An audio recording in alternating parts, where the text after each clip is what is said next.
దయతల సద్గురు బ్రహ్మరాజకు జై. గురుర్ బ్రహ్మ గురుర్ విష్ణు గురుర్దేవో మహేశ్వర గురు సాక్షాత్ పరబ్రహ్మ తస్మై శ్రీ గురవే నమః. దయతల సద్గురు బ్రహ్మరాజకు జై. ఇప్పుడు మనకు 4 శరీరాలు ఉన్నాయని చెప్తే వింటమే కానీ మనకు తెలియదు. ఇప్పుడు మీకు తెలుసా 4 శరీరాలు ఉన్నాయని? తెలియదు. పంచకోశాల గురించి తెలుసా? ఓకే. అన్నమయ ప్రాణమయ మనోమయ విజ్ఞానమయ ఆనందమయ ఇవి చెప్తారు కదా పంచకోశాలు. ఇప్పుడు ఆ పంచకోశాలకి ఈ 4 శరీరాలకి అవినాభావ సంబంధం ఉంటుంది. ఒక పాయింట్ ఆఫ్ వ్యూలో 4 శరీరాలని చెప్తారు, లేకపోతే 5 శరీరాలని చెప్తారు. ఒక పాయింట్ ఆఫ్ వ్యూలో పంచకోశాలని చెప్తారు. పంచకోశాలకు లోపల ఉండేటువంటిది చైతన్యం, ఆత్మ. మీరు ఏం పేరు? మీ పేరు హరిప్రియ. ఇప్పుడు హరిప్రియ గారు అంటే నేను అన్నారు కదా. ఇప్పుడు హరిప్రియ గారు లోపల ఉన్నారా బయట ఉన్నారంటే అదేంటి గురువుగారు, నేనే కదా హరిప్రియ గారిని, లోపల ఉంటావేంటి బయట ఉంటావేంటి అనుకుంటారు. అవునా కదా? సపోజ్ మీరు బాగా నిద్రపోతూ ఉన్నారు.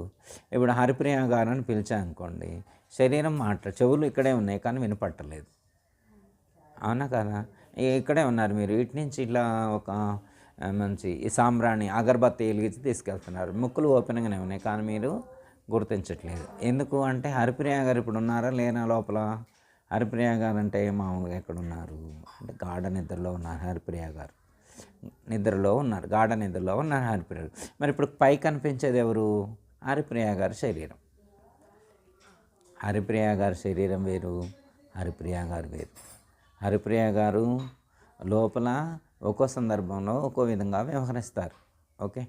ఇప్పుడు సపోజ్ మీకు తేలిగ్గా అర్థం కావాలంటే, ఇప్పుడు ఒక కారు ఉందనుకో, కారుకు 4 గేర్లు ఉంటాయి. First gear, second gear, third gear, fourth gear. అలాగే ఈ శరీరం అనేటువంటి కారుకు కూడా 4 గేర్లు ఉంటాయి. స్థూల సూక్ష్మ కారణ మహాకారణ అనేటువంటి దానికి జాగ్రత్త స్వప్నము సుషుప్తి తురియం అనేటువంటి 4 గేర్లు ఉంటాయి. మనకు ఒక్క గేర్ వేసుకొని ఫస్ట్ గేర్లో వెళ్ళటమే తెలుసు. అంటే ఫస్ట్ గేర్ అంటే ఇప్పుడు స్థూల శరీరం ఉందనుకోండి, ఇది ఎప్పుడు పనిచేస్తుంది అంటే జాగ్రత్త అవస్థలోనే పనిచేస్తుంది. జాగ్రత్త అవస్థలో స్థూల శరీరం పనిచేస్తుంది, స్వప్నావస్థలో సూక్ష్మ శరీరం పనిచేస్తుంది, సుషుప్తావస్థలో కారణ శరీరం పనిచేస్తుంది. గాఢ నిద్ర. స్వప్నానికి సుషుప్తికి వేరియేషన్ డిఫరెన్స్ తెలుసా మీకు? ఐడియా ఉంది ఏమన్నా? కళ్ళలు వచ్చేప్పుడు ఇప్పుడు మామూలుగా ఇప్పుడు మీరున్నారు, మీకు ఏమైనా కళ్ళు వస్తున్నాయి? ఇప్పుడు లేదు. ఇప్పుడు గాఢ నిద్రలో ఏమైనా ఉన్నారా మీరు? లేరు కదా. ఇప్పుడు మీరు జాగ్రత్త అవసరం ఉన్నారు. ఇప్పుడు స్థూల శరీరం మొత్తం పనిచేస్తుంది. స్థూల శరీరం అంటే 25 ఇంద్రియాలు పనిచేస్తాయి. మన శరీరంలో ఉన్నటువంటి అర్థమైందమ్మా? అన్ని ఇంద్రియాలు పనిచేస్తే దాని స్థూల శరీరం పనిచేస్తుంది అనుకోండి. ఇప్పుడు జాగ్రత్త అవస్థ అంటారు ఇది. ఈ జాగ్రత్త అవస్థ పనిచేసేప్పుడు స్థూల శరీరం పనిచేస్తుంది జాగ్రత్త అవస్థలో. అప్పుడు మీరు హరిప్రియ గారి బొట్టు పెట్టుకునే కాడు ఉంటారు. లోపల జీవుడు. ఇప్పుడు హరిప్రియ గారు అంటే నేనంటారు. నేననేది ఎవరు అనుకుంటున్నారు? జీవుడు. హరిప్రియ గారు బయట కనిపించే శరీరం కాదు. హరిప్రియ గారు లోపల ఉన్నారు. లోపల ఎక్కడ ఉంటారు? జాగ్రత్త అవస్థలో బొట్టు పెట్టుకునే కాడు ఉంటారు. తర్వాత పడుకున్న కాసేపటికి కళ్ళు వస్తున్నాయి. కళ్ళు వస్తే అప్పుడు స్థూల శరీరం పనిచేయట్లేదు, అప్పుడు సూక్ష్మ శరీరం పనిచేస్తుంది స్వప్నావస్థలో. అదే స్వప్నావస్థలో హరిప్రియ గారు ఎక్కడ ఉంటారు? కంఠస్థానంలో ఉంటారు. ఓకే. ఇక్కడ బొట్టు పెట్టుకుంటారు కొంతమంది. ఇక్కడ ఎందుకు పెట్టుకోవాలి బొట్టు అంటే ఇక్కడ కూడా ఉంటారు స్వప్నావస్థలో మీరు. ఓకే, అయిపోయింది. అలా కళ్ళు వస్తే కళ్ళు ఆగిపోయినాయి, గాఢ నిద్ర. మీ ఐడెంటిటీ కూడా మీకు తెలియట్లేదు. హరిప్రియ గారు ఉన్న విషయం కూడా తెలియదు, ఎక్కడున్నారో కూడా తెలియదు. మీరు ఈ లోకంలో ఉన్న విషయం కూడా మీకు తెలియనంత నిద్రపోతున్నారు. అంటే అప్పుడు కారణ శరీరం పనిచేస్తుంది. అప్పుడు కారణ శరీరం పనిచేసేప్పుడు హరిప్రియ గారు ఎక్కడ ఉంటారు? హృదయ స్థానంలో ఉంటారు. ఓకే, అర్థమైంది. ఇలా అయిన తర్వాత ఇంకొకటి ఉంటుంది అన్నమాట అవస్థ, తురియ అవస్థ అంటారు. అది తురియ అవస్థ అంటే అది సహజ సిద్ధంగా ఏర్పడేటువంటిది కాదు. ప్రయత్నపూర్వకంగా యోగ సాధన చేసేటువంటి సాధకుడు ప్రాణమును సహస్రార చక్రమునకు తీసుకువెళ్ళినప్పుడు, లేదా మనస్సుని సహస్రార చక్రమునకు తీసుకువెళ్ళినప్పుడు అది యోగ మార్గంలో లేదా ధ్యాన మార్గంలో ఏర్పడేటువంటి సమాధి స్థితి. దాన్ని పొందినప్పుడు కలిగేటువంటి అనుభూతి, దాన్ని తురియాస్త అంటారు, తురియము అంటారు. అప్పుడు ఇంకా జీవుడు ఇక్కడికి వెళ్తారు, సహస్రార చక్రం. ఇది మన ఒరిజినల్ ప్లేస్ అనమాట, స్వస్థానం అంటారు. ఇది హరిప్రియ గారు ఒరిజినల్ ప్లేస్ ఇది అనమాట, సొంత ఇల్లు ఇక్కడ ఉంటుంది మాడ దగ్గర, దాన్ని సహస్రార చక్రం అంటారు. ఓకే, ఇప్పుడు అందుకే కొంతమంది ఇక్కడ బొట్టు పెట్టుకుంటారు, ఇక్కడో బొట్టు పెట్టుకుంటారు, ఇక్కడో బొట్టు పెట్టుకుంటారు, ఇక్కడో బొట్టు పెట్టుకుంటారు. అసలైతే ఇక్కడ పెట్టుకోవాలి, ఇక్కడ పెట్టుకుంటే కానరాదు కాబట్టి ఇక్కడ పెట్టుకుంటుంటారు. ఎడ్జిలో పెట్టుకుంటారు, ఇక్కడ కాదు పెట్టుకోవాల్సింది, ఇక్కడ పెట్టుకోవాలి. శిఖ పెట్టుకుంటారు కదా, పరమశివుడు భక్తులు అన్నారు కదా, పరమశివుడు ఎక్కడ శిఖ ఇక్కడ పెట్టుకుంటారు కదా, శిఖ ఎక్కడ ఉందో బొట్టు అక్కడ పెట్టుకోవాలి. అక్కడ పెట్టుకుంటే కానరాదు కాబట్టి, తెలియదు కాబట్టి ఇక్కడ పెట్టుకుంటారు. ఇక్కడ ఏముండదు, కొంచెం పైకి పెట్టుకోవాలి. అర్థమైందా? ఇప్పుడు విష్ణు భక్తులు కూడా బొట్టు పెట్టుకున్నప్పుడు ఇలా పైదాకా అంటారు, ఇక్కడికి వెళ్ళి ఎడ్జ్ ఆపుతారు, ఇక్కడ ఇంకొంచెం పైకి అనాలి అంటే కనపడదు కదా, అంతవరకు ఇక్కడ వరకే పౌనిస్తాం. అంటే ఇక్కడ ఎందుకంటే ఇది మన లోపల సహస్రార చక్రం ఉంటుంది, సూక్ష్మ శరీరం లోపల. ఆ సూక్ష్మ శరీరం లోపల ఉండేటువంటి సహస్రార చక్రంలోనే మన శక్తి ఉంటుంది అనమాట, ఆత్మ ఉంటుంది. మాడ దగ్గర ఆత్మ ఉంటుంది, ఆత్మస్థానం అదనమాట. జీవుడు ఇక్కడ ఉంటాడు లోపల, అర్థమైందా? జీవుడు అటు ఇటు తిరుగుతుంటాడు. జీవుడు ఫస్ట్ ఇక్కడ ఉంటాడు, జాగ్రత్త అవస్థ ఏర్పడింది, కొంచెం అయిన తర్వాత ఇక్కడికి వెళ్తాడు, స్వప్న అవస్థ ఏర్పడుతుంది, ఇంకొంచెం ఇక్కడికి వెళ్తాడు, సుషిప్త అవస్థ ఏర్పడుతుంది. ఇక్కడికి వెళ్తే సమాధి స్థితి ఏర్పడుతుంది, అప్పుడు తురియ అవస్థ ఏర్పడుతుంది అనమాట. అప్పుడు మహాకారణ శరీరం పనిచేస్తుంది. ఇప్పుడు మీకు ఎన్ని శరీరాలు ఉన్నాయి? 4 శరీరాలు. జాగ్రత్త అవస్థలో స్థూల శరీరం పనిచేస్తుంది, స్వప్నావస్థలో సూక్ష్మ శరీరం పనిచేస్తుంది, సుషిప్తావస్థలో కారణ శరీరం పనిచేస్తుంది, తురియావస్థలో మహాకారణ శరీరం పనిచేస్తుంది. మీకు 4 శరీరాలు ఉన్నాయి. ఈ 4 శరీరాలు ఎవరి? మీయే. ఎవరి? మీయే. 4 శరీరాలు అన్న విషయం కూడా మీకు తెలీదు. మీకున్న విషయం, మీకు 4 శరీరాలు ఉన్నాయి అనే విషయం కూడా మీకు తెలియదు. 4 చోట్ల బొట్టు పెట్టుకునేది చూస్తున్నాం కానీ 4 శరీరాలు ఉన్నాయి, 4 అవస్థలు మనకు కలుగుతున్నాయి అన్నది కూడా తెలియదు. ఇది ఏమన్నా అమెరికాలో జరిగేదా, లేకపోతే ఎక్కడన్నా బయట ఎక్కడో జరిగేది? అమెరికాలో, రష్యాలో, అంతరిక్షంలో జరిగే మన శరీరంలో జరిగే మార్పులే కదా. మన శరీరంలో జరిగే మార్పుల్ని మనం గుర్తించట్లేదు, ఎందుకంటే మనకంత సమయం లేదు. మనం బయట వెతుకుతున్నాం కానీ లోపలికి వెతకలేకపోతున్నాం. మనం బయట వెతుకుతున్నాం కానీ లోపలికి వెతకలేకపోతున్నాం, లోపలికి చూడలేకపోతున్నాం. లోపల ఏం జరుగుతుందో కూడా చూడాలి కదా, బయటే కాకుండా లోపల ఏం జరుగుతుందో కూడా మనం గమనించగలగాలి. పరమాత్మ అంటే ఇప్పుడు దేవుడు ఎక్కడ ఉంటాడంటే పైకి చూస్తారు. దేవుడు ఎక్కడ ఉన్నాడంటే అందరు ఎట్లా అంటారు, ఫోటోలు ఉంటే ఫోటోకి దండం పెడతారు. రాముడో, కృష్ణుడో, వెంకటేశ్వర స్వామి, శివుడో, లేకపోతే ఇష్టదైవం ఒక్కొక్కరు ఉంటారు కదా. దేవుడు అనగలోనే ఎదురు కనిపించే విగ్రహాన్నో ఫోటోనో చూస్తారు. యంత్రం ఉంటే యంత్రాన్ని చూస్తారు, ఇట్లా చూస్తారు కదా. కొంతమంది ఏం చేస్తారు, దేవుడు అనగానే పైకి చూస్తారు, ఓ దేవుడు అంటారు. అంటే దేవుడు పైన ఉన్నాడు, దేవుడు పైన ఉన్నాడని నమ్మకం అనమాట. పైన అంతరిక్షంలో ఉంటాడా, వాళ్ళ నమ్మకం అది. అంతరిక్షంలో ఉంటాడనేది వాళ్ళ నమ్మకం. మరి అంతరిక్షంలో దేవుడు ఉంటే మనం ఇక్కడుండి చెప్తే అంత దూరం వినొస్తుందా? వినరాదు కదా. మీరు ఎంత మైకి పెట్టి చెప్పినా కానీ కొంతవరకే వెళ్తుంది కానీ ఆ పైకి వెళ్ళదు కదా అంతరిక్షంలోకి. కొంచెం ఆలోచించుకోవాలి. మనం చదివే పాటల్లో కానీ, మంత్రాల్లో కానీ, శ్లోకాల్లో కానీ, వీటిల్లో కూడా మనకు అర్థం తెలుస్తుంది కదా. మీరు భగవద్గీత చదివే అన్నారు కదా, భగవద్గీతలో పరమాత్మ ఒక శ్లోకం చెప్తారు 2వ అధ్యాయంలోనే అనుకుంటా. నవద్వార పురే దేహి, విన్నారా? నవద్వార పురే దేహి, పురము 9 ద్వారాలతో కూడి ఉన్న శరీరం, 9 ద్వారాలు ఉన్నటువంటి ఒక పురములో నేనున్నాను అన్నారు. నవద్వార పురే దేహి, దేహి అనేటువంటి వాడు ఊరేది ఇది. 9 ద్వారాలు ఉన్నటువంటి శరీరమే ఊరు. 9 ద్వారాలు ఉన్నాయి ఈ శరీరానికి, నవద్వారాలు ఉన్నాయని చెప్తారు కదా. మరి 9 ద్వారాలు ఉన్నటువంటి ఈ శరీరంలో నేను ఉన్నాను అని చెప్పారు. ఎవరు? పరమాత్మ. అంటే పరమాత్మ ఈ శరీరంలో ఉన్నాను అని చెప్పడానికి చాలా సంకేతాలను ఇచ్చారనమాట భగవద్గీతలో. ఇంకోటి చెప్తా, అహం వైశ్వానరో భూత్వా ప్రాణీనాం దేహమాశ్రిత ప్రాణ అపాన సంయుక్త పచామ్యానం చతుర్విధం అని చెప్పారు. అహం నేను, వైశ్వానరో భూత్వా వైశ్వానర అగ్ని రూపంలో ఈ దేహమును ఆశ్రయించి ఉన్నాను. ఒక్క దేహం కాదు, ఈ ప్రపంచంలో ఉన్నటువంటి సమస్త ప్రాణికోట్ల యొక్క దేహాలయందు నేనే వ్యాపించి ఉన్నాను. అహం వైశ్వానరో భూత్వా ప్రాణీనాం దేహమాశ్రిత.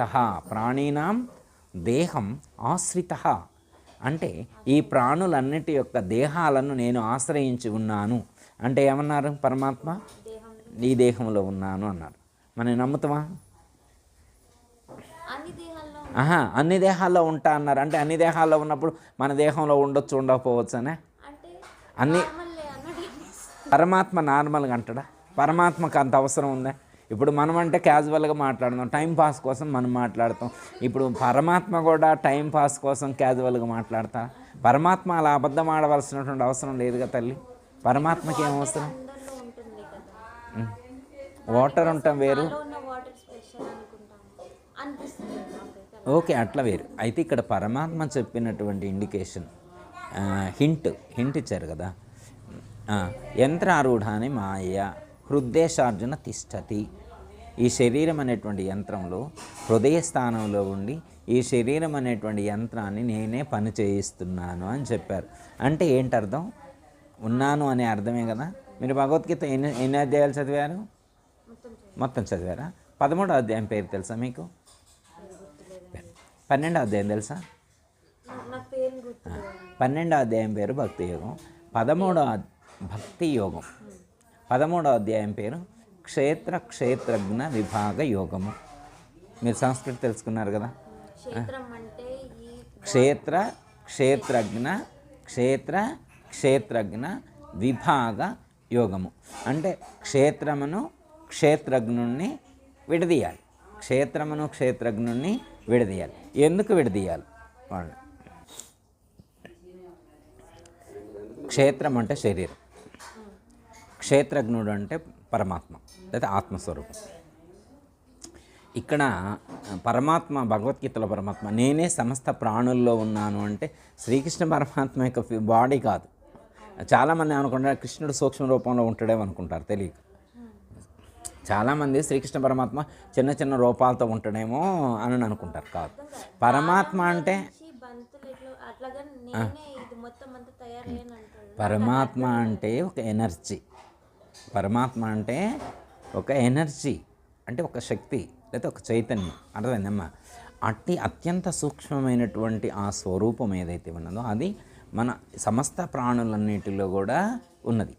ఈ శరీరంలో ఉన్నది. సాధన చేసి ఇప్పుడు మీరు మెడిటేషన్ చేయాలి. మెడిటేషన్ చేస్తే ఏమర్థం అవ్వాలంటే మీరు మీ శరీరం కంటే భిన్నంగా ఉన్నారు అనే సత్యాన్ని తెలుసుకోవాలి. మెడిటేషన్ ద్వారా కలగాల్సినటువంటి ముఖ్యమైనటువంటి ప్రయోజనం అదనమాట. అర్థమైందా? మీరు మృత్యుంజయ మంత్రం విన్నారా ఎప్పుడైనా? ఏ మంత్రం వచ్చా మీకు? చదవండి ఒకసారి. ఓం త్ర్యంబకం యజామహే సుగంధిం పుష్టివర్ధనం ఉర్వారుకమివ బంధనాత్ మృత్యువర్ ముక్షీయం అమృతాత్. అంటే ఏంటి? ఆ మంత్రం ఎందుకు చదువుతారు? ఒకటి ఆరోగ్యం బాగాలేని వాళ్ళు చదువుతారు. 2 మరణం రాకుండా ఉండాలని చెప్పి చాలామంది చదువుతుంటారు. అసలు ఆరోగ్యానికి ఆ మంత్రానికి అసలు ఏమైనా సంబంధం ఉందా? అయితే మృత్యు అంటే ఏంటో తెలియాలి. మృతమయ్యి ఓకే, కఠోపనిషత్తులో కూడా చెప్పారు. కఠోపనిషత్తులో చెప్పింది కూడా అనుకుందాం ఒక మాట. ఇప్పుడు ఇక్కడ ఏంటంటే అమ్మా, ఉర్వారకం అంటే దోసకాయ, ఇవ బంధనాథ్ అంటే దోస తీగతో ముడిపడి ఉంటుంది. దోసకాయ ముడిపడి ఉంటుంది. అర్థమైందా? ఆ దోసకాయ పండాల. పండిన తర్వాత ఆటోమేటిక్గా తీగ నుండి అదే విడిపడింది. దోసకాయ పండిపోయిన తర్వాత దానంతర అదే తీగ నుండి ఊడిపోయింది. ఓకే, ఇవాళ తీగ నుంచి ఊడిపోయింది అనుకో, ఇవాళ ఊడిపోయింది ఇన్స్టాంట్గా, ఈ క్షణంలో ఊడిపోయింది. ఊడిపోయిన తర్వాత మళ్ళీ మనం తూకం వేసినాం. ఆ దోసకాయ ఎంత ఉందంటే 300 గ్రామ్స్ ఉంది. ఆ ఊడిపోయినటువంటిది 300 గ్రామ్స్ ఉంది. దాన్ని కదిలించకుండా అక్కడే ఉంచును. మళ్ళీ 3 రోజులు అయిన తర్వాత చూసినాం, వెయిట్ పెరుగుద్దా? మళ్ళీ పెరగదు. సేమ్ అంతే మెయింటైన్ అవుతుంది. ఎందుకంటే అదే మీరు ఇంతగా 200 గ్రామ్స్ ఉన్నప్పుడు మీరు ఆ తీగకి అటాచ్మెంట్ అట్లే ఉంచి మీరు తూకం వేశారనుకోండి, 200 గ్రామ్స్ ఉంది. మళ్ళీ 1 వీక్ తర్వాత చూస్తే 250 గ్రామ్స్ అవుద్ది. ఎందుకు? తీగతో కనెక్ట్ అయింది. తీగతో కనెక్ట్ అవ్వడం వల్ల ఏమవుతుందంటే ఆ భూమిలో ఉన్నటువంటి సారాన్ని ఆ తీగ ద్వారా గ్రహించి ఆ దోసకాయలోకి ప్రసరితమయ్యేట్లుగా భూమిలో ఉన్నటువంటి శక్తి ఆ దోసకాయ ఎస్టాబ్లిష్ అవ్వడానికి దోహదం చేస్తుంది. ఎప్పుడైతే అది పండిపోయి తీగ నుంచి విడిపడిందో అప్పుడు ఇక అది ఎస్టాబ్లిష్ అవ్వదు, ఇంకా పెరగదు, అది కట్ అయిపోయింది. అర్థమైందా? అలాగే మనం కూడా ఈ ప్రకృతిలో అనేకమైనటువంటి జన్మలు తీసుకుంటూ ఉన్నాం.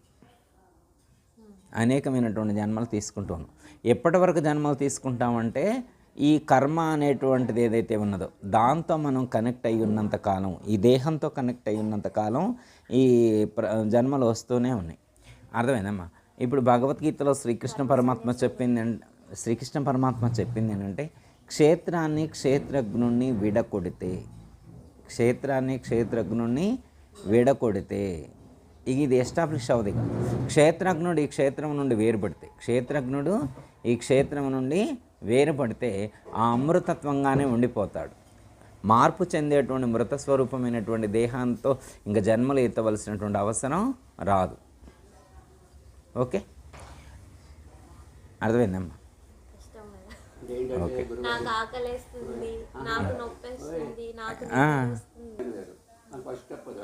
మెయిన్ అది వారు చెప్పింది, అది వేదాంతంలో చెప్పింది. అయితే అమ్మ అనుకోలేము. అయితే ఇక్కడేమో మనం విచారణ ద్వారా తెలుసుకోవడం. ఇవి దేన్ని విడివిడిగా విడదీసి పెట్టే కావు. ఇప్పుడు ఎట్లా అంటే అమ్మా, ఇప్పుడు షుగర్ అండ్ సాల్ట్ కలిపి వాటర్ అక్కడ పెట్టారు, మీరు తీసుకున్నారనుకోండి. మీరు తాగిన తర్వాత ఇందులో పంచదార ఉంది, ఉప్పు ఉందని అని చెప్పారనుకోండి, మీరు వాటిని విడగొట్టలేరు. కాకపోతే ఇవి కలిసి నేను గుర్తించగలుగుతాను. ఇక్కడ గుర్తించడం వరకే, విడగొట్టి ఇవ్వడం కాదు. వీటిని ఓన్లీ జ్ఞానం ద్వారా వేరు చేయటమే తప్ప ఫిజికల్గా వేరు చేయటం కాదు. ఇప్పుడు చేతిని, మనసుని, ఆత్మని వీటిని విడివిడిగా చేసేది కాదు. జ్ఞానము ద్వారా ఇవి దీనికి వేరువేరుగా ఉన్నవని గుర్తించడమే తప్ప దేన్ని చేతికి మనసుకి ఇట్లా విడదీసేటిది కాదు. ఓన్లీ వీటిని జ్ఞానము ద్వారా మాత్రమే మనం విచారించాలి. అట్లా అంతే.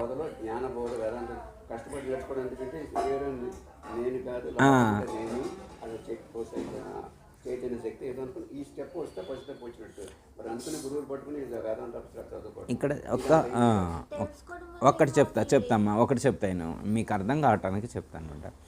ఇప్పుడు దేవుడు శివాలయంలో ఉన్నాడు, శివలింగ రూపంలో ఉన్నారు. ఇది మనందరికీ చెప్తారు పెద్దలు. మనందరం కూడా దేవాలయానికి వెళ్తాం. వెళ్ళిన తర్వాత అక్కడ లైన్లో వెళ్తాం. వెళ్ళిన తర్వాత అక్కడ నంది ఉంటుంది. నంది కొమ్ముల మధ్యలో నుంచి చూడాలని చెప్తారు. ఎప్పుడైనా ఐడియా ఉంది మీకు? చూసారు ఎప్పుడైనా? ఓకే. అయితే ప్రత్యక్షంగా శివుడు దర్శనమిస్తూ ఉంటే నంది కొమ్ముల మధ్యలో నుంచి ఎందుకు చూడాలి అని ప్రశ్న ఎప్పుడైనా మీకు వచ్చిందా? అదే ఇప్పుడు మీకు సపోజ్ అమ్మ, మీరు దేవాలయానికి వెళ్ళారు, ప్రత్యక్షంగా శివుడు కనిపిస్తూ ఉన్నాడు. అసలు ప్రత్యక్షంగా శివుడు కనిపిస్తున్నాడు కదా, ఇట్లా చూడకపోతే కనపడ్డా. నంది కొమ్ముల మధ్యలో నుంచి కాకపోతే చూడు, నంది కొమ్ముల మధ్యలో నుంచి మీకు కనపడకపోవచ్చు. ఇట్లా డైరెక్ట్గా చూస్తేనే మంచిగా ప్లజెంట్గా మంచిగా ఉన్నట్లు కనిపిస్తుంది కదా. కానీ అక్కడ ఉన్నటువంటి పండిట్ ఏం చేస్తారంటే నంది కొమ్ముల మధ్యలో నుంచి చూడు, కొమ్ముల మధ్యలో నుంచి చూడని అంటారు. ఎందుకు అని అడగరు, కానీ కొమ్ముల మధ్యలో నుంచే చూస్తారు. అది జ్ఞానం. ఇక్కడ ఒక హింట్ ఇచ్చారు మన ఋషులు. నంది కొమ్ముల మధ్యలో నుంచే ఎందుకు చూడాలి అనే ప్రశ్న ఎవరికైనా వస్తే వాళ్ళప్పుడు గురువును సంప్రదించాలి. అది పండితుడు చెప్పడు, పండితుడికి తెలియదు, చూడాలంటాడు అంతే. ఎందుకు చూడాలంటే ఏదో శాస్త్రార్థం ఒకటి చెప్తారు, కానీ అది తప్పు ఉంటుందా? తప్పు ఉండదు. ఆయనకు అర్థం కాకపోవచ్చు, ఆయనకు తెలియాలని ఏమనుంది? అర్థమైందమ్మా? నంది రెండు కొమ్ములు ఏంటంటే అమ్మ, మనలో ఉండేటువంటి రెండు నేత్రాలకు సంకేతం. ఇలా కొమ్మును ప్రెజర్ చేసినప్పుడు ఆ ప్రెజర్ నేత్రాల మీద పడద్దు అనమాట. నేత్రాలకు మధ్యలో ఈ బొట్టు పెట్టుకునే కాడ ఆత్మ యొక్క జ్యోతి ప్రకాశిస్తూ ఉంటుంది. మనం ఇక్కడికి చూడాలన్నది ఇంటెన్షన్. కాకపోతే ఆ హింట్ ద్వారా మనకి మెసేజ్ అందించారనమాట. అర్థమైందా? ఇది ఉపదేశం తీసుకున్నప్పుడు తెలుస్తుంది. మీరు ఎప్పుడైనా ఒక గురువు దగ్గరికి వెళ్ళి ఉపదేశం తీసుకుంటే వారు ఇక్కడ మనకు గురుమధ్య స్థానంలో బొట్టు పెట్టుకునే చోట ఆత్మను దర్శింప చేసినప్పుడు మీకు ఆ రోజు ఎందుకు మీకు అక్కడ అన్నారు అనేది మీకు అర్థమవుతుంది. రెండోది, మీరు దేవాలయానికి తిరుపతి వెళ్ళారు దర్శనానికి వెళ్తే దండం పెడతారు, 300 రూపాయలు టికెట్ కట్టారు. అక్కడికి వెళ్ళగానే మీ బాబు కూడా వచ్చింది, కొంచెం పెద్దోడైంది, కొంచెం నాలెడ్జ్ ఉంది. దండం పెట్టేప్పుడు మీరు కళ్ళు మూసుకున్నారు, మీ పిల్లవాడు కళ్ళు మూసుకోలేదు. చిన్న కళ్ళు మూసుకొని దండం పెట్టి అన్నారు. పిల్లవాడు ఏమంటున్నాడు, మనం 300 కట్టాం కదా, కళ్ళు మూసుకుంటే ఏం దేవుడు కనపడతారు, 300 కట్టాం కదా, మరి కళ్ళు మూసుకుంటే ఏం కనపడదు కదా, దర్శనం అంటే చూడాలి కదా అని చెప్తే పిల్లవాడు అడుగుతారు, తప్పు, కళ్ళు మూసుకొని దండం పెట్టి. కానీ అది కాదనమాట. మీరు ఇందాక కఠోపనిషత్తు కదా, దాంట్లో ఇది చెప్తారనమాట. చక్షురావృత్తం అమృతత్వం నిశ్చన్ నచికేతుడికి చెప్తారనమాట. నీ యొక్క నేత్రాలను బాహ్యంగా చూస్తే, బహిర్ముఖంగా చూస్తే దైవ దర్శనం కాదు. నీ యొక్క నేత్రాలను, నీ యొక్క దృష్టిని వెనక్కు తిప్పి, ఆవృత్తం చక్షు ఆవృత్తం, నీ యొక్క దృష్టిని ఆవృత్తం వెనక్కు తిప్పి చూస్తే నీ లోపల ఉండేటువంటి అమృతత్వం ఇష్టం, ఆ యొక్క అమృత తత్వాన్ని నీవు తెలుసుకోగలుగుతావు, దర్శించగలుగుతావు అన్న. అర్థమైందా? ఇప్పుడు మనం దృష్టిని ఎటు తిప్పాలి, లోపలికి తిప్పాలి.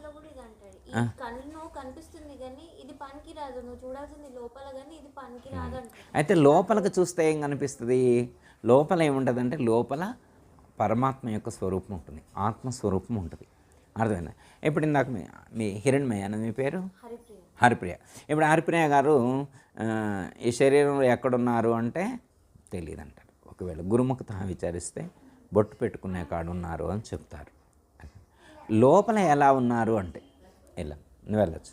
లోపల ఎలా ఉన్నారు, హరిప్రియ గారు లోపల ఎలా ఉన్నారు అంటే బయటికి ఇలా ఉన్నారు, ఐడి ప్రూఫ్ ఇస్తారు. ఎలా ఉన్నారంటే మీరు లోపల ఎలా ఉన్నారు అంటే మీరు లోపల జ్యోతి వలె ప్రకాశిస్తూ ఉన్నారు. భగవద్గీతలో శ్రీకృష్ణ పరమాత్మ 8వ అధ్యాయంలో చెప్తారు, ఆదిత్యవర్ణం తమసః పరస్తాత్ అని చెప్తారు. ఆత్మ ఎలా ప్రకాశిస్తుంది అంటే సూర్యుని యొక్క ప్రకాశం ఎలా ఉందో అలా ప్రకాశిస్తారు. మీరు సూర్యుని యొక్క ప్రకాశం వలె మీరు ప్రకాశిస్తూ ఉన్నారు అని చెప్పారు. ఓకే, హరిప్రియ గారు ఎలా ఉన్నారు, సూర్యుని యొక్క కాంతి వలె ప్రకాశిస్తూ ఉన్నారు. ఓకే, ఇప్పుడు దీపం వెలిగించారు, పట్టపగలే కదా దీపం ఎందుకు వెలిగించారు, డే టైమే కదా, నైట్ టైం కాదు కదా. మీరు వెలుగుతున్నారు కదా, మీరు లోపల జ్యోతి వల్లే వెలుగుతున్నారు, అవునా కదా. హరిప్రియ గారు ఎలా ఉన్నారు, జ్యోతి వల్లే. ఎక్కడున్నారు జ్యోతి వల్లే, బొట్టు పెట్టుకునే కాడన్నారు. ఎప్పుడన్నా నమ్మకం కుదిరిందా మీరు జ్యోతి వల్లే లోపల ఉన్నారని? ఏదో పుస్తకాలు చెప్తే వింటాము ఇట్లా. ఇంకోటి మీకు ఆకాశ దీపం వెలిగిస్తారు కార్తీక మాసంలో.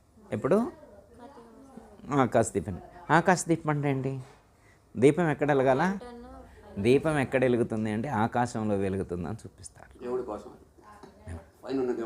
పైన ఉన్నది ఆకాశం అక్కడ కాదు, మన శరీరంలో ఇక్కడ కంఠస్థానం ఆకాశం ఉంటుంది, దానిపైన భూమధ్య స్థానం ఉంటుంది అనమాట.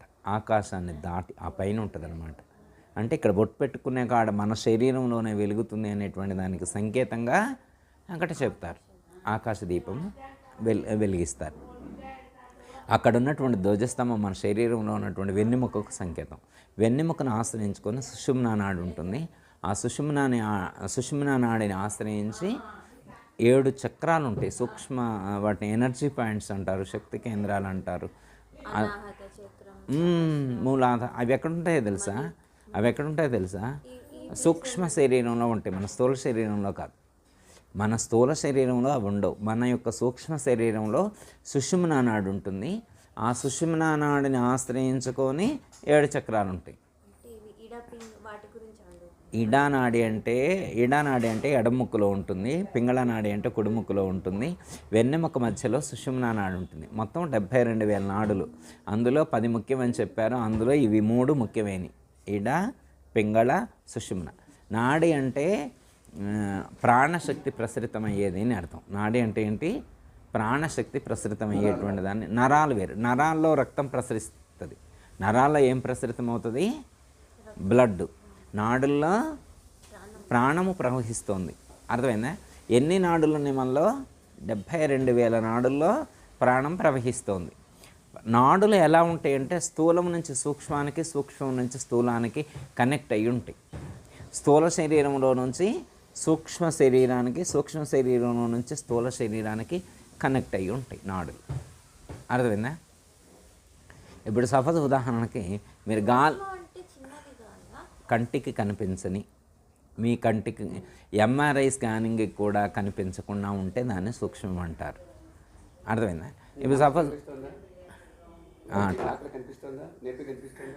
అట్లా సూక్ష్మంగా అంటే మైక్రోస్కోప్కి అందనటువంటివి అట్లా ఉద్దేశం కాదు. అర్థమైందమ్మా? విత్ మైక్రోస్కోప్ కూడా కనిపించినటువంటివి. ఓకే. ఇప్పుడు సపోజ్ ఉదాహరణకి ఇప్పుడు చిన్నది కాదు, ఇది ఎంత ఉందో దీనికి కొంచెం పెద్దగానే ఉంటుంది. కంటికి కనిపించకుండా ఉంటుంది కానీ దీనికంటే ఎక్కువగానే ఉంటుంది. పెద్ద సూక్ష్మం అంటే చిన్నదని కాదు, కంటికి కనిపించకుండా ఉంటుంది అనే ఉద్దేశమే తప్ప చిన్నగా ఉంటుందని కాదు. సూక్ష్మం అంటే చిన్నగా ఉండేదని కాదు. అర్థమైందా? ఇప్పుడు సినిమాల్లో దయ్యాలను చూపిస్తారు కదా, ఎలా వెళ్తుంటుంది వస్తుంటుంది అన్నట్టు. అంటే అది మనకు అర్థం కావటం కోసం చెప్పారు. కానీ సూక్ష్మ శరీరం అంటే దీనికి ఎనర్జీ శరీరం, శక్తి శరీరం. అది కొంచెం స్ప్రెడ్ అయి ఉంటుంది మనకు కొంచెం. ఓకే. తర్వాత ఇది ఇందాక గురుగారు చెప్పిన రెండో పాయింట్ ఏంటంటే ఇది నంది ఏమో జీవుడి సంకేతం, అది పరమాత్మ సంకేతం. ఈ స్థితి నుంచి ఆ స్థితి కడమని మామూలు పురాణ పొంది తర్వాత ఇక్కడ ఒక్క మాట చెప్తా. ఇప్పుడు చెప్తున్నాను. ఇప్పుడు ప్రాణం ఉంది కదా, ప్రాణం లోపలికి వెళ్తుందా బయటకు వస్తుందా? ప్రాణం సూక్ష్మ శరీరాన్ని సూక్ష్మ శరీరాన్ని వదిలేద్దాం. ఇప్పుడు గాలి పీల్చుకొని విడిచిపెడుతున్నారా లేదా? మీరు గాలి పీల్చుకున్న విడిచిపెడుతున్నారా లేదా? ఆ గాలి లోపలికి ఎక్కడ వరకు వెళ్తుంది, ఎక్కడి నుంచి రిటర్న్ అవుతుంది ఎప్పుడన్నా గమనించారా?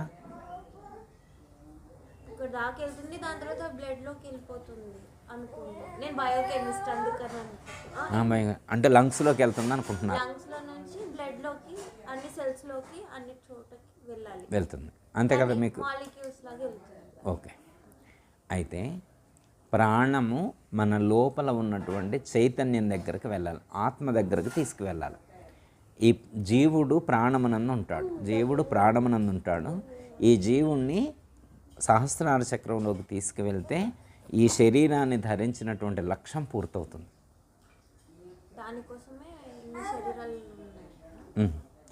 ఇన్ని శరీరాలు ధరించవచ్చిందే దాన్ని తెలుసుకోవటం కోసం రీచ్ అవ్వాలి. భగవద్గీతలో 8వ అధ్యాయంలో చెప్తారు, మూఢ్యాత ఆత్మనః ప్రాణమాస్థితో యోగధారణ అంటారు. యోగ సాధన ద్వారా మీ యొక్క ప్రాణమును మూర్తి స్థానంలో ధారణ చేసి ఉంచండి. ఇది ఒక పద్ధతి, ఇది యోగ పద్ధతి. ఇలా మీరు చేయకపోయినా కానీ సమస్త ప్రాణులన్నింటి యందు చరాచర జగత్తునంతటా కూడా పరమాత్మే అనుస్యూతమే వ్యాపించి ఉన్నాడు అని తెలుసుకోండి. సర్వమనందు పరమాత్మ వ్యాపించి ఉన్నాడు అని తెలుసుకోవచ్చు. లేకపోతే ఇక్కడికి చేర్చితే కూడా మీకు ఆ జ్ఞానం అనుభూతికి అందుతుంది. ఇప్పుడు అంతా రామమయం, ఈ జగమంతా రామమయం అని చెప్పారు, విన్నారా ఎప్పుడన్నా? అంటే ఏంటి అర్థం? అంతా రామమయం, ఈ జగమంతా రామమయం అంటే మీకు ఏమర్థమైంది? అంతా రాముడే ఉన్నాడు అంటే ఎట్లా? మీరు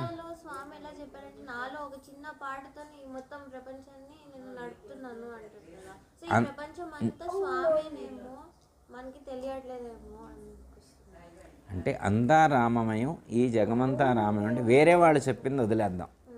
మీకేమనిపిస్తుంది? మీ విజువలైజేషన్కి, మీ నాలెడ్జ్కి అన్ని ఐటమ్స్ ఉంటాయి.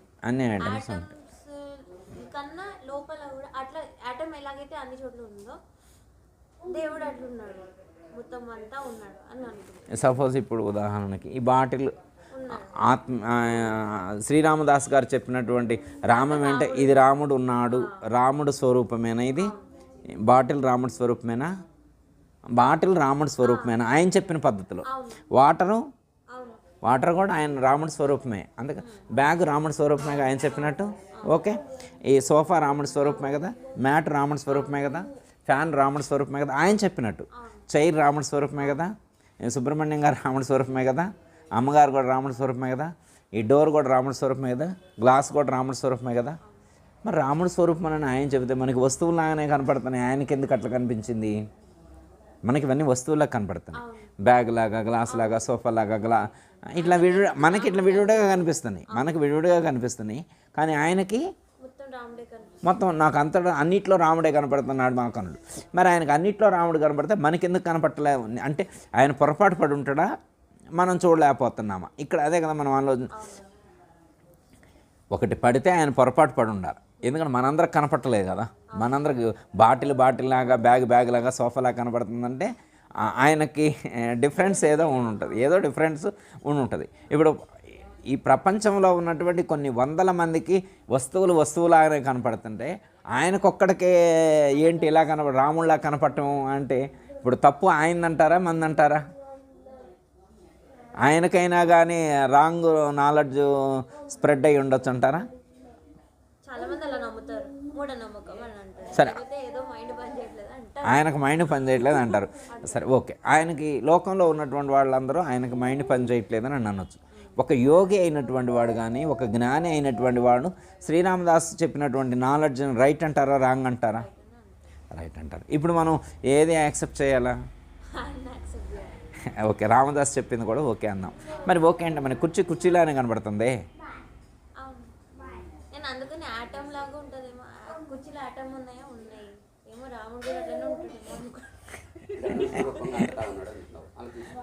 అణుస్వరూపంగా అంతటా ఉంటాడు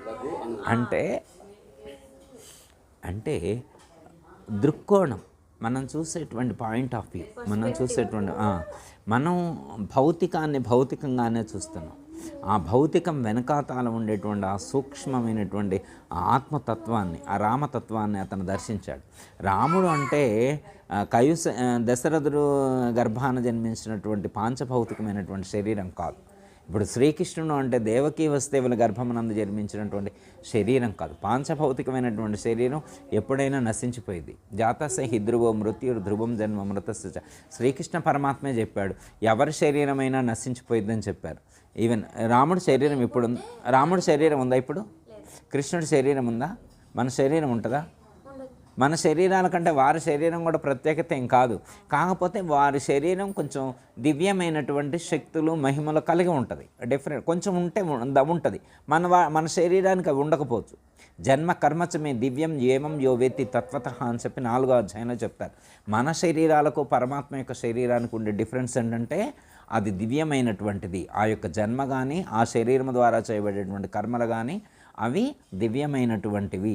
మానవుల శరీరాలు అలాంటివి నాది కాదు, నాది ఒక స్పెషలైజేషను అని పరమాత్మ చెప్పారు. అజోపిస నవ్యేయాత్మ భూతానాం ఈశ్వరోపిసం ప్రకృతిని స్వామధిష్టాయ సంభవామ్యాత్మ మాయే అని చెప్పారు. నాకు శరీరం లేదు, నాకు శరీరం లేదు, జన్మ లేదు, కర్మ లేదు, నాకేమీ లేవు. కాకపోతే అజహ అంటే నాకు పుట్టుక లేదు. అర్థమైందమ్మా? నాకు పుట్టుక లేదు, మరణము లేదు. కానీ నేనే కావాలని లోక కళ్యాణం కోసం ఈ ప్రపంచంలో ఉన్నటువంటి, ఈ ప్రకృతిలో ఉన్నటువంటి ధర్మాన్ని బ్యాలెన్స్ చేయటం కోసం, ధర్మాన్ని స్థాపించటం కోసం నేను మళ్ళీ ఒక శరీరాన్ని ధరించవచ్చాను. ఎక్కడైతే అధర్మం పెరుగుతుందో ఆ అధర్మాన్ని నేను సరిచేస్తాను అని చెప్పాడు. అంటే పరమాత్మకు శరీరం లేదు కానీ శరీరాన్ని ధరించాడు. ఒక స్పెషలైజేషన్ కూడి ఉన్నటువంటి శరీరం అంతే. అది ఆ శరీరమైనా నశించేదే, ఈ శరీరమైనా నశించేదే. ఇక్కడ పరమాత్మ చెప్పేది ఏంటంటే, నా శరీరాన్ని నడిపించే చైతన్యం ఏదైతే ఉన్నదో ఆ చైతన్యమే నీ శరీరాన్ని కూడా నడిపిస్తుంది అని చెప్పారు. అర్థమైందమ్మా? పరమాత్మ, శ్రీకృష్ణ పరమాత్మ శరీరాన్ని, శ్రీరామచంద్రమూర్తి యొక్క శరీరాన్ని, పరమేశ్వరుడి యొక్క శరీరాన్ని, పార్వతీదేవి యొక్క శరీరాన్ని, విష్ణుమూర్తి యొక్క శరీరాన్ని, లక్ష్మీదేవి యొక్క శరీరాన్ని, బ్రహ్మదేవుడి యొక్క శరీరాన్ని, సరస్వతీదేవి యొక్క శరీరాన్ని, త్రిమూర్తులు త్రిమాతల యొక్క శరీరాలను నడిపించేటువంటి చైతన్యము, శక్తి ఏదైతే ఉన్నదో అట్టి చైతన్యము, అదే శక్తి నీలో కూడా ఉన్నది. నీ శరీరాన్ని నడిపించేటువంటిది కూడా ఆ శక్తే. నీ శరీరాన్ని నడిపేది వేరు, నా శరీరాన్ని నడిపేది వేరే కాదు అని చెప్పారు. మీరు శ్రీకృష్ణుడు ధ్యానం చేస్తున్నట్టు, పరమేశ్వరుడు ధ్యానం చేస్తున్నట్టు ఇమేజెస్ చూస్తున్నారు ఎక్కడన్నా? మరి వాళ్ళు దేవుళ్ళా కాదా? మరి వాళ్ళు దేవుళ్ళు అయితే వాళ్ళు ఏమైనా ధ్యానం చేయాలా? స్వయం శివుడు ఆయన రూపం అంటే ఇది శివపురాణంలో అయితే ఆయన మన కోసమని ఈ శరీరం ధరించాడు. అంటే ఆయన అసలు స్వరూపం వేరే కదా అసలు స్వరూపాన్ని ధ్యానం చేసుకుంటారు కదా. మరి మనం ధ్యానం చేయాల్సింది కూడా ఏ రూపాన్ని? మన అసలు రూపాన్ని. ఆయనకు 2 రూపాలు ఉన్నాయి కదా, ఆయనకు 2 రూపాలు ఉన్నాయా లేవా? బయటికి కనిపించేదోటి, లోపల ఉన్నదోటి. పరమేశ్వరుడికి బయటికి కనిపించేదోటి, లోపల ఉన్నదోటి. శ్రీకృష్ణ పరమాత్మ బయటికి కనిపించేదోటి, లోపల ఉన్నదోటి. అదే కదా హరిప్రియ గారికి కూడా బయటికి కనిపించేదోటి, లోపల ఉండేదోటి. ఓకే, ఇప్పుడు హరిప్రియ గారు అంటే ఎవరంటారు? నేను అంటారా అనరా? మీరు ఎక్కడ నుండి పలుకుతున్నారు? లోపల నుండి పలుకుతున్నారా, బయట నుండి పలుకుతున్నారా? మీరు లోపల నుండి బయట చూస్తున్నారా, బయట నుండి లోపల చూస్తున్నారా? మరి మీరు లోపలే ఉన్నారు కదా, మరి డౌట్ ఎందుకు? మీరు బయట ఇంకా దానికి అంత ఆలోచించేది ఏముంది? మీరు అమ్మ మీరు లోపల ఉన్నారు. ఎలా ఉన్నారంటే జ్ఞాన రూపంతో ఉన్నారు. మీరు లోపల ఎలా ఉన్నారు? జ్ఞాన రూపంతో ఉన్నారు, జ్ఞానంగా ఉన్నారు, తెలివిగా ఉన్నారు. దీనికే మీకు ప్రజ్ఞానం బ్రహ్మ అనే వాక్యం విన్నారు ఎప్పుడైనా? ఋగ్వేదం యొక్క మహావాక్యం. ఓకే, ఋగ్వేదం యొక్క నేను చెప్తున్నాను, ఋగ్వేదం యొక్క మహావాక్యం ప్రజ్ఞానం బ్రహ్మ విన్నారు కదా. ఒక్క మాట చెప్తా. ప్రజ్ఞానం బ్రహ్మ అర్థమైందా? ప్రజ్ఞానం బ్రహ్మ అంటే ప్రకృతి యందు ఉన్నటువంటి జ్ఞానమే బ్రహ్మము, ఇది అర్థం. ప్రకృతి యందు ఉన్న జ్ఞానమే బ్రహ్మము. ప్రకృతి అంటే ఏంటి? శరీరం. ప్రకృతి అంటే శరీరం. ఈ శరీరమునందు ఉండి తెలుసుకునేటువంటి జ్ఞానం ఏదైతే ఉన్నదో, ఈ ప్రకృతి యందు ఈ శరీరమునందు ఎరిగేటువంటి జ్ఞానం, తెలుసుకునేటువంటి జ్ఞానం ఏదైతే ఉన్నదో అదే బ్రహ్మము. ఒక్క నిమిషం, అర్థమైనా? ప్రకృతి యందు ఉన్న జ్ఞానమే బ్రహ్మం అంటే ఈ శరీరమునందు ఇప్పుడు వినే జ్ఞానం ఉందా? ఒకటి వింటున్నాం కదా, ఆ వినే జ్ఞానం. కన్నుతో చూస్తున్నాం కదా, చూసే జ్ఞానం. ముక్కుతో వాసన ఎరుగుతున్నాం కదా, వాసన ఎరిగే జ్ఞానం. నాలుగుతో రుచి ఎరుగుతున్నామా, రుచి ఎరిగే జ్ఞానం. చర్మం ద్వారా స్పర్శ ఎరుగుతున్నామా, స్పర్శ ఎరిగే జ్ఞానం. శబ్దాలు, స్పర్శలు, రూపాలు, రుచులు, వాసనలు ఇవన్నీ ఎరుగుతున్నామా లేదా? ఎరిగేవాళ్ళు లోపల ఉన్నారా, బయట ఉన్నారా? లోపల. అదిగో లోపల ఉండి ఇవన్నీ ఎరిగేటువంటి జ్ఞానం ఏదైతే ఉన్నదో అది ఆత్మస్వరూపం, అదే బ్రహ్మము. ఇది ఋగ్వేదం మొత్తం 10,000 మంత్రాలు చదివితే వచ్చిన మొత్తం చదివితే తేల్చినటువంటి సారాంశం ఋగ్వేదంలో. అది ఋగ్వేదం మొత్తం లో ఉన్నటువంటి 10,000 మంత్రాలని అధ్యయనం చేసి వాటి యొక్క ఎసెన్స్ తీశారు. 10,000 మంత్రాల యొక్క ఎసెన్స్ ఒక్క వాక్యంలో చెప్పారు. మహావాక్యం అంటే ఏంటి? గొప్ప వాక్యం, చిన్న వాక్యం కానీ దాంట్లో చాలా పెద్ద అర్థం. పెద్ద అర్థం అంటే ఏంటి అర్థం? 10,000 మంత్రాల అర్థం అది. 10,000 మంత్రాల అర్థం ఒక్క వాక్యంలో చెప్పారు. అంటే 10,000 మంత్రాలు నువ్వు చదవాల్సినటువంటి అవసరం లేదు. 10,000 మంత్రాలు చదివినా కానీ తేలే ఎసెన్స్ ఇదే. ఏమిటి అది? ప్రజ్ఞానం బ్రహ్మ. ప్రకృతి అంటే శరీరము, శరీరంలో ఉన్నటువంటి ప్రకృతి యందు ఉన్న జ్ఞానము, శరీరంలో ఉండేటువంటి జ్ఞానం. ఏం జ్ఞానం ఉంది? వినే జ్ఞానం ఉంది, చూసే జ్ఞానం ఉంది, వాసన ఎరిగే జ్ఞానం ఉంది, రుచి ఎరిగే జ్ఞానం ఉంది, స్పర్శ ఎరిగే జ్ఞానం. ఇప్పుడు మీకు లోపల వినేవాళ్ళు వేరే, చూసేవాళ్ళు వేరే, రుచి ఎరిగే ఎంత 5 ఉన్నారా? ఒక్కళ్ళే ఉన్నారా? ఒక్కళ్ళేనా? 5 లేరా? ఒక్కళ్ళేనా ఉంది? ఆ ఒక్కరెవరు లోపల ఉండి ఎరిగేది? మీరేనా? ఇంకా వేరే ఎవరన్నా మీ అసిస్టెంట్ పెట్టుకున్నారా? మీరేనా? లేదు, మీరు కాదు, ఇంకా వేరే ఎవరో ఉన్నారు ఎరిగేవాళ్ళు. నిజమా? మీరు ఒక్కరే ఉన్నారా? మీరే వింటున్నారా? మీరే చూస్తున్నారా? మీరే వాసన తెలుసుకుంటున్నారా? మీరే రుచి ఎరుగుతున్నారా? నిజంగా? మరి మీరే ఉంటే మీరే బ్రహ్మము, మీరే ఆత్మ. ఆ ఎరిగే జ్ఞానమే బ్రహ్మము. ఇది నేను చెప్పలా, ఋగ్వేదంలో ఉన్నటువంటి 10,000 మంత్రాలను వాళ్ళు పరిశోధన చేసి పరిశీలించి దాని ఎసెన్స్ అందించారు. అర్థమైందా? ఇంకెందుకు సందేహం? జ్ఞానం కలిగితే సుఖాలు అలా వచ్చేస్తాయి, బాధలు ఏం పోతాయి. ఇదే జ్ఞానం. అంటే ఒక్క నిమిషం. అయితే ఆత్మజ్ఞానం తెలుసుకున్నటువంటి వాడికి ఈ దుఃఖాలు ఉండవు అంటారు. దుఃఖాలు ఉండవు, రైట్. అయితే ఇక్కడ ఏంటంటే ఈ ప్రపంచంలో ఎవరు కర్మ చేస్తే వాళ్ళే కర్మఫలాన్ని అనుభవించాలి. కర్మ చేసిన వాళ్ళే కర్మఫలాన్ని అనుభవించాలి. కర్మ ఎంతమంది చేస్తారు? మీలో కర్మ చేసేది ఎంతమంది? మీరు కాదు, మీరు మీ పనిముట్లతో చేయిస్తున్నారు. మీకు 3 పనిముట్లు ఉన్నాయి, త్రికరణాలు.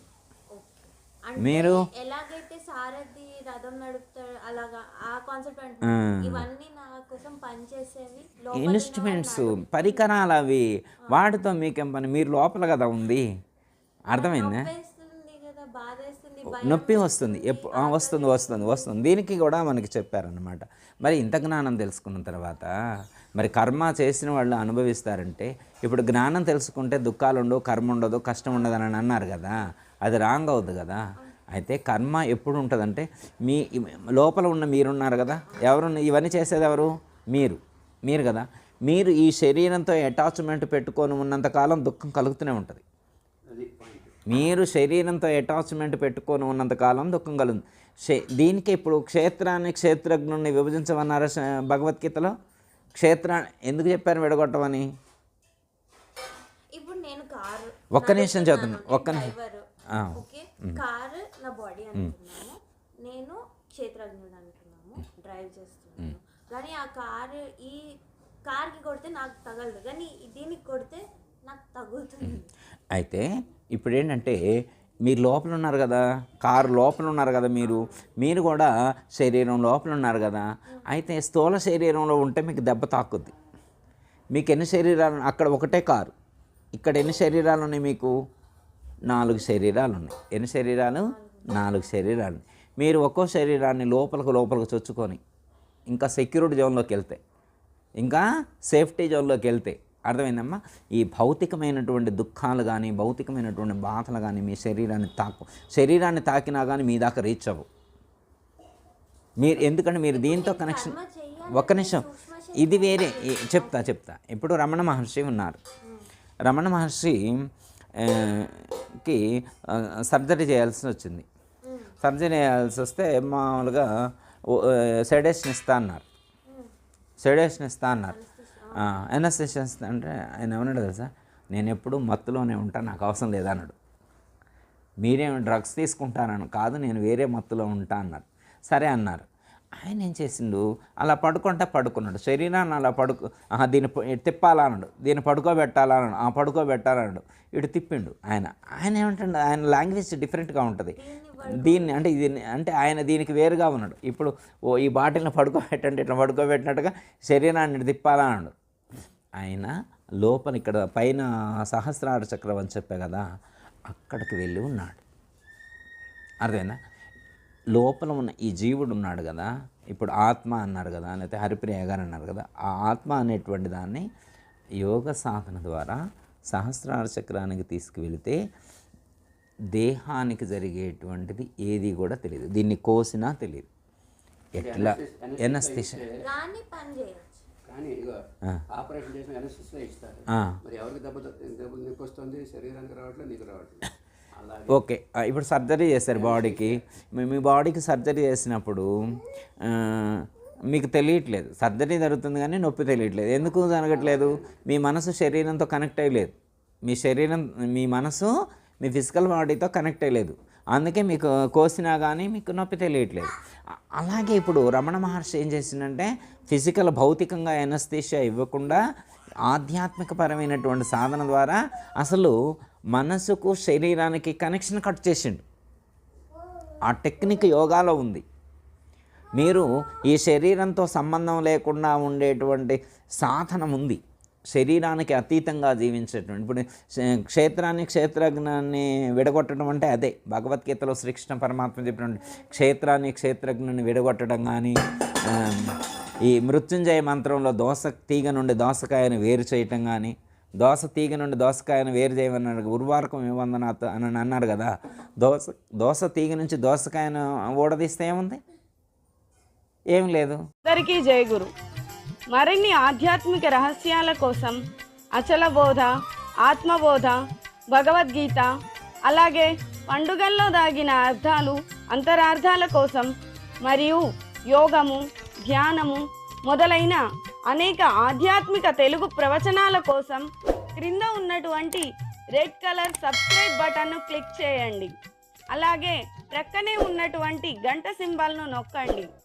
అలాగే ఈ వీడియో మీకు నచ్చినట్లయితే లైక్ చేయండి మరియు షేర్ చేయండి. జై గురు.